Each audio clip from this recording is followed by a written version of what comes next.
Bonjour chers téléspectateurs. Aujourd'hui dans Personnalité, nous recevons pour vous le compositeur Francis Batin. Il détient un deck en piano jazz, un baccalauréat en composition instrumentale et en cours d'une maîtrise en composition. Avec le pianiste Philippe Prudhomme, ils ont coproduit le nouvel album Six Préludes, sorti en novembre sur toutes les plateformes numériques. On pourrait le considérer en réalité comme un épée, puisque les six préludes qui le composent totalisent environ 20 minutes de musique. Pour vous, dans Personnalité, avec Rosaline Dalla. Bonjour, Monsieur Francis Bata, bienvenue dans notre émission Personnalité. Bonjour, merci de l'invitation. Ça nous fait vraiment plaisir de vous avoir, pianiste hors norme. Parlez-nous un tout petit peu de vous en tant que pianiste. Vous avez commencé depuis très longtemps à jouer à cet instrument.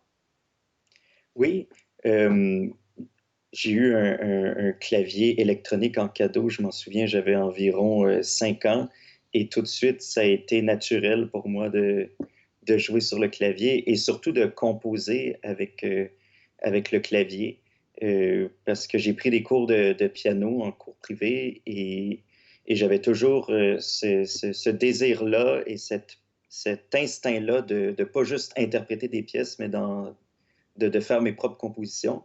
Puis avec le temps, ben, j'en suis venu plus à me concentrer sur la composition que même sur l'interprétation du piano. Mhm. En parlant de la composition, est-ce que vous essayez, je suis pas très bonne là-dedans, de mélanger certains rythmes ou c'est des compositions que vous faites à travers juste les sons qu'on entend sur un clavier? Ben, moi, bon, dans mon domaine, il y a toutes sortes de compositeurs dans toutes sortes de domaines. Celui dans lequel j'évolue, c'est vraiment ce qu'on appelle la musique contemporaine, qui est un peu la branche actuelle de la musique classique. Mhm. Donc, c'est beaucoup moins connu aujourd'hui, mais il y a encore des compositeurs qui font la musique, qui se revendiquent de la musique classique. Alors moi, j'ai appris à travers ma formation à composer pour le piano, mais aussi pour tous les instruments de l'orchestre. Donc, les cordes, les bois et ainsi de suite. Donc, que ce soit des rythmes, que ce soit des mélodies, que ce soit même des musiques peut-être parfois plus atmosphériques, mais c'est vraiment l'écriture de la musique pour les instruments. Alors là, quand vous parlez de l'écriture, de la musique, les instruments, fait que vous écrivez, vous composez et après vous offrez ça je sais pas moi, à l'orchestre. Je donne un exemple comme ça de Montréal. Vous dites, ben, j'aimerais ça que vous puissiez interpréter ces morceaux. Exactement, exactement. Puis c'est des fois une sorte de séparation du travail musical qui vient pas spontanément là, chez les gens. Mais la meilleure comparaison que je pourrais donner, c'est dans le milieu du cinéma.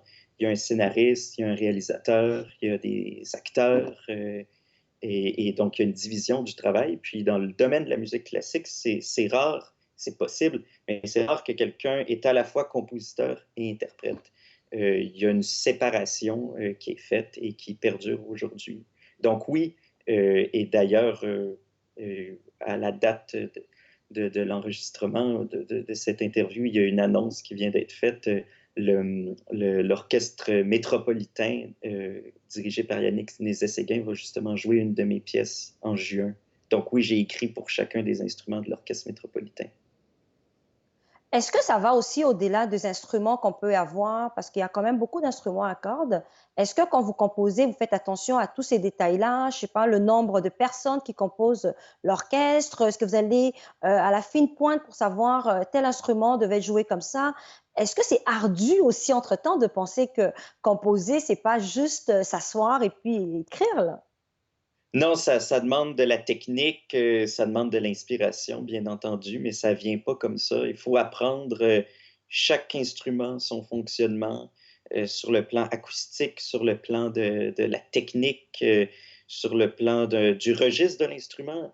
Euh, il y a un exemple tout simple, ça serait d'écrire, par exemple, une note que la flûte peut pas jouer parce que c'est trop grave pour la flûte. Ça serait une erreur vraiment bête à faire, mais il faut justement pas faire ce genre d'erreur-là. Puis ça vient avec un apprentissage de chaque instrument. Puis j'en apprends encore tous les jours et il faut être ami et être en contact avec des instrumentistes de chaque membre de la famille de l'orchestre pour pouvoir leur poser des questions quand on en a. Wow! Ben, tu sais, les personnes qui sont comme moi, ben, moi, j'aime ça chanter, mais au-delà de ça, je sais qu'il y a quand même un talent qui doit venir, comme vous le dites, de pouvoir justement distinguer les différentes notes que devraient jouer les instruments. Aujourd'hui, comme vous le dites, il y a des orchestres qui jouent vos compositions. Quelle est cette composition qui vous a tellement marqué, puis que vous dites que vous ne vous tenez même pas de l'écouter encore et encore? Un exemple de composition, j'aime beaucoup la musique post-romantique. Quand on parle de musique d'orchestre, j'en aime beaucoup d'autres types, mais il y a un compositeur qui est Gustave Mahler qui s'appelle, et il a écrit un cycle de symphonies et j'aime beaucoup sa neuvième symphonie. Pour moi, c'est quelque chose que j'aime beaucoup, mais une symphonie comme ça dure 1 heure et demie, donc c'est pas quelque chose qu'on peut écouter comme ça, comme on écouterait une chanson. C'est plus peut-être comme on écouterait un film, comme quelqu'un qui a un film qui l'a beaucoup marqué, il va peut-être l'avoir vu 5, 10, 15 fois de temps à autre comme ça. Mais ça demande une sorte d'implication en termes de temps et en termes de concentration pour écouter un morceau comme ça. Mais cette neuvième symphonie-là me plaît beaucoup. Oui. Mmh. Est-ce qu'il arrive parfois que vous dites que moi, ça me plaît, en tant que compositeur, et un autre compositeur vous dit, par exemple, que moi, j'aurais bien voulu ajouter tel autre instrument, ça aurait peut-être apporté une autre variété? Absolument. Donc, on est dans le domaine artistique, donc c'est sûr qu'il n'y a pas vraiment d'objectivité. Il y en a une à un certain point, il y a des choses qui ne se font pas, il y a des choses qui se font mais qui ne sont pas nécessairement recommandables. Mais oui, et bon, par exemple, en prenant des cours de composition à l'université, ben, on entre en contact avec des collègues, mais aussi des professeurs. Donc, le professeur va peut-être me dire ici, je ne ferai pas les choses de cette manière-là. Et là, ensuite, naturellement, c'est toujours un peu nous-mêmes qui avons le dernier mot. Mais oui, oui, oui, il y a matière à discussion. Des fois, on a quelque chose en tête, on l'écrit d'une certaine manière, mais ça va sonner d'une manière vraiment différente. Donc, il faut être prêt à ça, puis essayer d'écrire d'une manière qu'on va savoir comment ça va sonner, idéalement. Oh wow! Ben, moi, je pense que c'est plus clair pour moi et je pense que pour nos spectateurs aussi. Alors, on va revenir juste après la pause, monsieur Bata. À notre cher public, on revient juste après la pause. Chers téléspectateurs, nous voilà de retour avec notre invité, Monsieur Francis Bata. Puis là, tantôt, vous nous parlez de cette soif-là que vous avez encore d'apprendre et apprendre, hein. Puis là, on sait que vous êtes actuellement en train de faire une maîtrise en composition.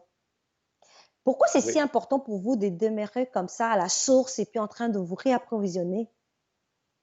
Eh bien, moi, j'ai fait un baccalauréat en composition que j'ai fini il y a 3 ans. Et j'ai passé 3 ans à essayer de sortir un peu de ce monde universitaire qui a plein de qualités en termes de savoir, en termes de contacts qu'on peut faire, mais qui est parfois, et ça je le déplore, un peu replié sur lui-même. Donc en sortant de cet endroit-là, j'ai voulu me bâtir un réseau et essayer de débuter une carrière dans mon domaine. Mais je sentais un peu l'appel de l'université. J'avais des amis qui y étudiaient et il y a des savoirs très précis musicaux que je voulais chercher. Et donc, voilà pourquoi je retourne cette fois-ci à McGill faire une maîtrise, mais un peu plus serein parce que je sais que j'ai déjà quelques projets qui sont en place en dehors des murs de l'université. Donc, j'ai plus cette crainte-là que j'avais au moment de finir mon baccalauréat. Mmh. Mais là, à la fin de votre baccalauréat, pardon, vous dites que vous voulez justement, commencer cette vie. Est-ce que c'est facile ou est-ce qu'il y a beaucoup de défis en tant que jeune compositeur de créer ou de frayer son chemin en tant que compositeur? Il y a c'est sûr que c'est difficile, mais en même temps, il y a beaucoup d'opportunités. Il y a des concours, Il y a toutes sortes d'ateliers, mais c'est sûr que si on est les bras croisés, puis on attend, il n'y aura pas d'appel qui va arriver comme ça par magie. Il faut rencontrer des gens, il faut pas avoir peur de partager sa musique, il faut tester des choses, il faut des fois un peu chausser le soulier du producteur, de l'agent. Il faut être un peu son propre agent, faire sa propre promotion, qu'on aime ça ou qu'on n'aime pas. J'essaye de le faire intelligemment. Bon, c'est ça, il faut prendre des risques aussi. Et si on fait tout ça, on risque de récolter les fruits. Et il faut aussi penser sur le long terme. Il ne faut pas avoir peur de faire des choses pas payantes quand on commence. Puis c'est à force d'accumuler des expériences qu'on va en récolter les fruits, je pense en tout cas. Ben, je partage votre avis. Mais là, quand vous dites qu'il faut participer dans des concours, est-ce que c'est le seul moyen où on va se dire, ben, c'est comme un billet gagnant que vous dites, ben là, on va me voir et on va pouvoir me reconnaître et à travers les prix que vous allez gagner, vous en avez gagné plusieurs d'ailleurs, non loin que cette année, vous avez gagné un autre prix encore. Est-ce que c'est à travers ce prix-là que vous vous affirmez vous-même en tant que compositeur? Ben, c'est pas la panacée hein, des concours, mais bon, c'est utile. Bon, le concours en lui-même, c'est une expérience, naturellement. C'est un contexte où est-ce qu'on peut écrire de la musique, où est-ce qu'on peut se faire jouer. On en ressort souvent avec un enregistrement qu'on peut partager. C'est quand même ce qu'on souhaite en bout de ligne. Et bon, il y a la fameuse phrase où est-ce qu'on dit, ah, tu pourras mettre ça dans ton CV. Euh, bon, c'est vrai, mais il ne faut pas non plus, je pense, s'appuyer seulement sur des concours, puis essayer d'aller à la pêche des concours et tout. Il faut, et c'est ce que je fais, en tout cas, moi, j'essaye de produire mes propres événements, d'organiser c'est ça, mes propres concerts, et ça donne une certaine marge de manœuvre. Je peux faire les choses comme je le souhaite parce que je suis maître de mon concert, finalement. Wow, alors là, c'est vraiment bien dit parce que là, on a souvent l'impression que c'est à travers le concours, ben, en gagnant justement des prix que, en tant que compositeur, c'est le moyen qu'on va plus utiliser. Mais justement, c'est important de créer vos événements. Puis là, vous en créez. Puis cette année, on va parler avec la COVID. Est-ce que vous avez des aspirations ou de l'inspiration qui vous vient comme ça pour dire, ben, j'aimerais composer sur tel thème? Bien, c'est sûr que la pandémie, ça a changé la vie de tout le monde et les artistes y compris. Euh, Dans mon cas, naturellement, les concerts sont arrêtés. Ça a repris très rapidement à l'automne, mais bon, ça vient d'arrêter à nouveau. Il faut composer avec ça. Je viens de me rendre compte de mon jeu de mots involontaire, mais euh, pour le moment, pour moi, personnellement, ça tombe bien parce que je suis dans un moment où est-ce que je veux retourner un peu, on pourrait dire, dans mon atelier, entre guillemets, repenser à mes méthodes, à mes idées. C'est pour ça que je suis retourné à l'université. Donc, le momentum est le bon pour moi. C'est pas si grave que ça si tout a arrêté présentement. Je veux retourner dans une part un peu plus introspective, euh, où est-ce que je retourne à ma démarche, qu'est-ce que je veux créer, qu'est-ce que je veux faire. Donc, pour ça, ça tombe bien, euh, entre guillemets, naturellement. On va certainement en parler à la dernière partie parce qu'on sait qu'il y a quelque chose de beau qui est passé. Puis là, est-ce que, justement, en essayant comme de revenir faire votre introspection, vous arrivez à trouver des mots justes ou à trouver ce reconfort-là que vous recherchez? Oui, ben, il y a des nouvelles idées qui viennent et bon, c'est un peu difficile de les expliquer comme ça spontanément, mais je pense que euh, dans les prochains mois, les prochaines années, je pense que je vais avoir trouvé une manière de m'exprimer et que je développe naturellement. Donc, c'est ce que j'essaye d'explorer pour le moment. Wow. Alors, c'est très bien dit. Alors, Monsieur Francis, on va revenir juste après la pause à notre cher public. On revient juste après la pause.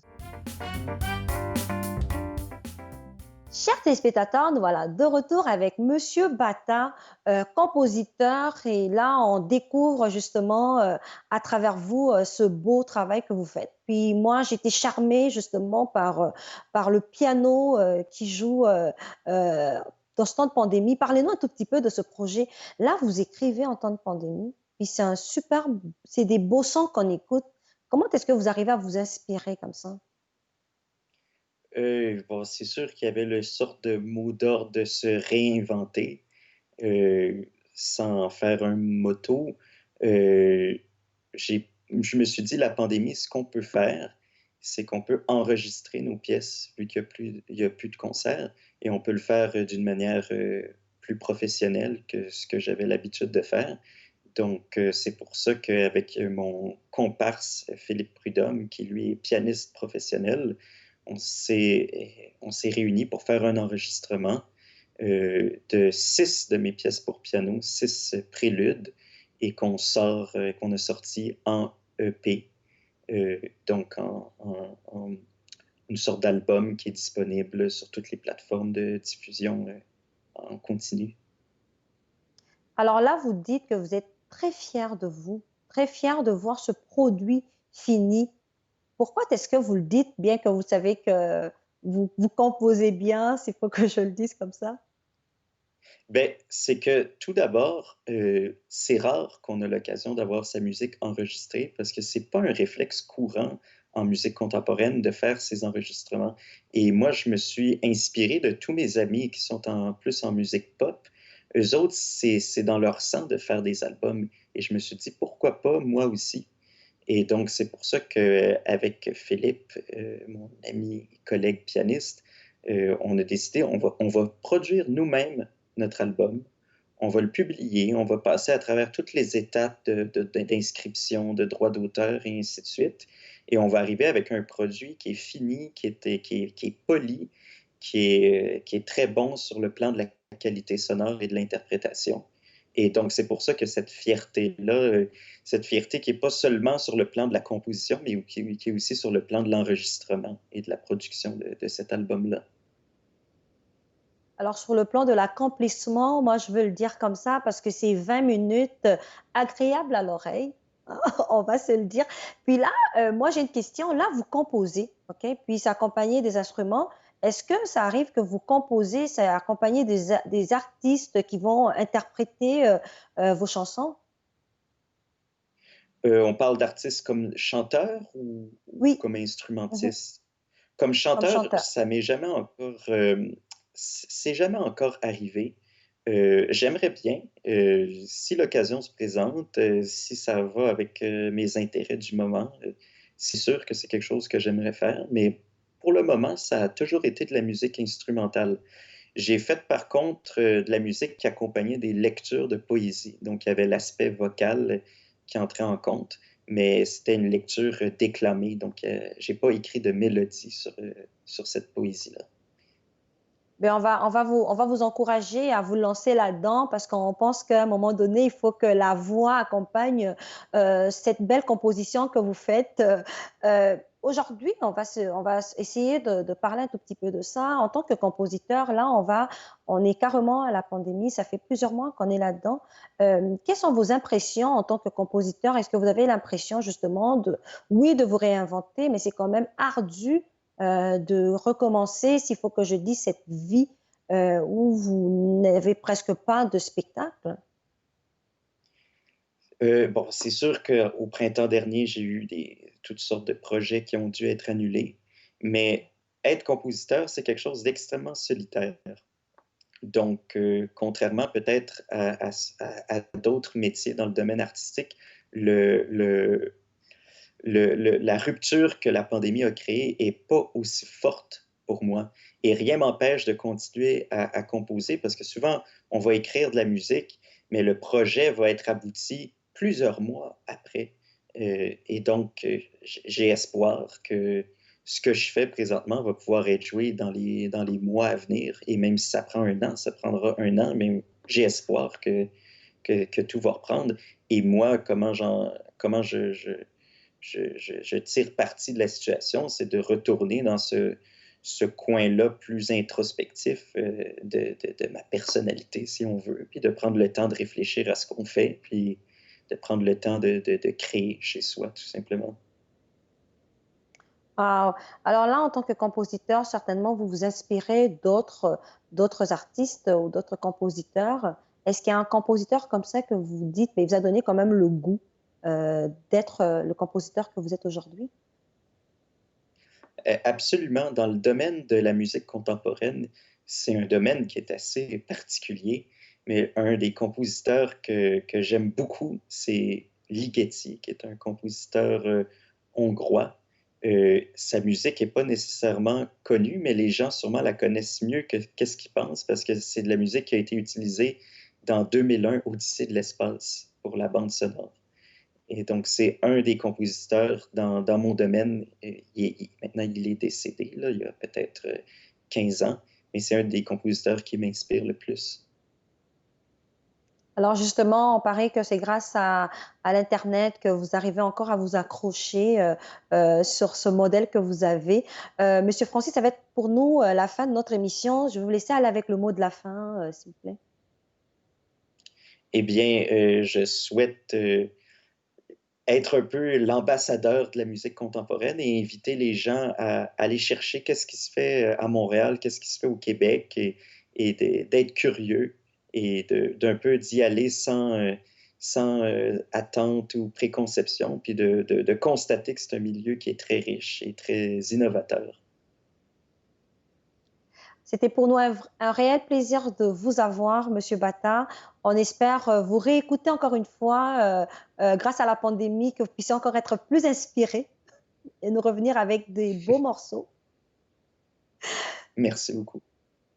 Alors, à notre cher public, on se voit le jeudi prochain à 16 heures avec une nouvelle personnalité. Au revoir.